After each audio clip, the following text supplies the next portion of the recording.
Part 1. The Weight of the Present. Mark hunched over the cracked kitchen table in his rundown apartment, the fluorescent light flickering like a dying heartbeat. At 26, he felt ancient, his dreams buried under the rubble of a world that had stopped caring.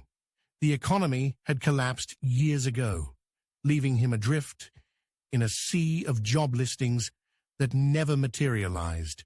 Inflation gnawed at his savings like a relentless rat.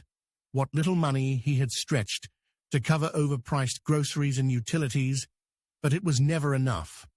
The housing crisis was the final blow. Landlords in this crumbling city hiked rents to unaffordable heights, turning homes into fortresses for the lucky few. He rubbed his temples, staring at the stack of bills. Another rejection email glowed on his phone. "We regret to inform you."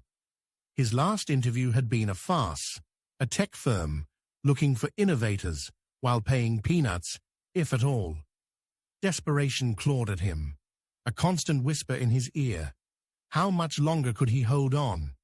Sleep came in fits, haunted by the fear of ending up on the streets, another ghost in the alleyways of this forsaken place.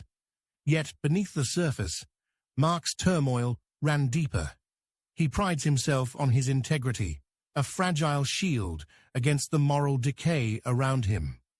In a society where corruption festered like mold in the walls, friends turning to scams, neighbors hoarding resources, he refused to bend. But the cost was unbearable. His ethics felt like a chain, weighing him down as the world spiraled into chaos.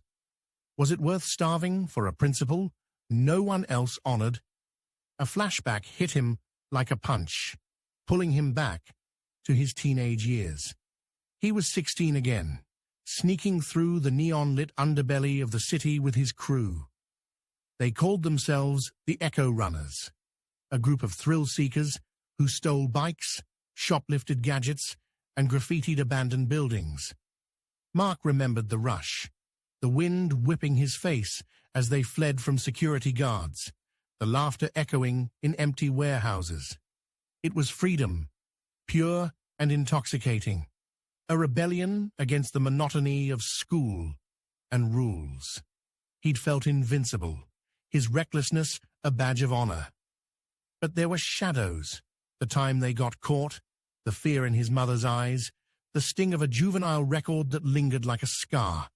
Those experiences had shaped him, molding a boy who craved excitement into a man who knew the line between thrill and destruction. Back then, the world was simple. Live for the moment, consequences be damned. Now, at 26, that freedom felt like a cruel joke. Responsibilities crushed him. Paying bills, caring for his ailing mother, navigating a job market that chewed up the hopeful and spat them out. The contrast was stark, a chasm between the carefree echoes of youth and the oppressive silence of adulthood. The breaking point came that evening. A crisp envelope slid under his door. An eviction notice. The landlord's scrawl demanded payment within a week, or he'd be out on the street. Mark's hands trembled as he read it, his mind racing. He thought of his old skills, the petty crimes that once felt like games. A pawn shop down the block, ripe for a quick heist. It would solve everything, at least for now. The idea wormed its way in, seductive and vile. Could he really go back? The desperation whispered yes, drowning out the voice of his conscience.